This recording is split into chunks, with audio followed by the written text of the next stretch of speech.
प्रदेश सहित बस्तर संभाग के सभी सीटों में भाजपा प्रत्याशी की सूची कल जारी कर दी गई है और आज भाजपा के सभी प्रत्याशी मां दंतेश्वरी का आशीर्वाद लेने मंदिर पहुंचे और सभी प्रत्याशियों ने माता को चुनरी भी चढ़ाई और माता की आरती करके कामना की गई। तो वहीं बस्तर में सभी सीटों पर भाजपा के प्रत्याशियों की जीत दर्ज हो सके और आज मां दंतेश्वरी के दरबार पहुंचे, जहां नारायणपुर प्रत्याशी केदार कश्यप, जगदलपुर प्रत्याशी किरण देव, चित्रकूट प्रत्याशी विनायक गोयल और बस्तर विधानसभा के प्रत्याशी मनीराम कश्यप के साथ सैकड़ों की संख्या में कार्यकर्ता पहुंचे और माता का जयकारा भी लगाया। काफी संख्या में पहुंचे कार्यकर्ताओं ने सभी प्रत्याशियों को बधाई दी। तो वहीं मंदिर पहुंचे नारायणपुर विधानसभा के भाजपा प्रत्याशी केदार कश्यप ने मीडिया से चर्चा करते हुए कहा कि इस बार बस्तर में चुनावी फिजा बदली हुई है और प्रदेश सहित बस्तर के सभी सीटों पर भाजपा की जीत दर्ज होने का दावा किया गया। साथ ही कहा कि शिक्षा, स्वास्थ्य, बिजली और प्रदेश की 5 साल की सरकार में किए गए अपूर्ण घोषणा को लेकर जनता के बीच जाएंगे और भारी मतों से सभी प्रत्याशी जीतेंगे। और पीसीसी अध्यक्ष के बयान को लेकर कहा कि कांग्रेस पार्टी मैदान में उतर चुकी है, लेकिन जनता की नजरों से भी उतर चुकी है। उन्होंने 5 साल में सरकार में रहकर जितनी भी घोषणा जनता के लिए किए हैं, जमीनी स्तर पर एक भी घोषणा पर अमल नहीं किया। इसीलिए जनता के सामने जाने की स्थिति में नहीं है।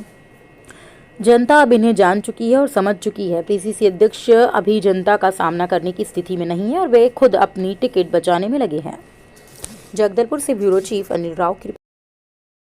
माई दंतेश्वरी की आराधना करने वाले लोग हैं, पूजा करने वाले लोग हैं। हमारी यहाँ की संस्कृति सनातन संस्कृति है और जो लोग माई जी के ऊपर प्रश्न चिन्ह उठाते हैं, भगवान राम के ऊपर प्रश्न चिन्ह उठाते हैं, ऐसे लोगों को प्रश्न चिन्ह इस सरकार में करना चाहिए। जो लोग कहते हैं कि आप लोग अपना काम करो, हम आपके पीछे हैं, और जिसके आईएएस और आईपीएस यदि कहते पीठ पीछे उनको सपोर्ट जो खुलेआम कहते हैं अपने बातों को रखते हैं, लेकिन उनकी बातों को नहीं सुना जाता है, ये उनसे पूछना चाहिए। और माई जी का आशीर्वाद हम पर बना है और हमें विश्वास है कि माई जी की कृपा से हमारे पूरे छत्तीसगढ़ में और हमारे बस्तर की पूरी सीटों पर भारतीय जनता पार्टी विजय हासिल करेगी।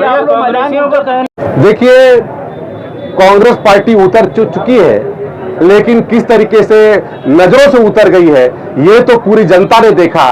5 साल तक आपने बड़ी बड़ी घोषणा करके सरकार बनाई थी, लेकिन अब उन घोषणाओं का आप जमीनी स्तर पर कोई अमल नहीं कर रहे हैं। इसलिए आप जनता का सामना करने की स्थिति में नहीं है और जनता भी आपको बखूबी तरीके से पहचान चुकी है। और आप मत भूलिए, आपने जितनी घोषणाएं की थी उन घोषणाओं को आपके ही मंत्री के लोग, आपके ही जनप्रतिनिधि उसका विरोध करते हैं कि हमने उस कार्य को पूरा नहीं किया। तो पीसीसी के अध्यक्ष अभी सामना करने की स्थिति में नहीं है, वो तो अपने खुद की टिकट बचाने के लिए प्रयासरत हैं।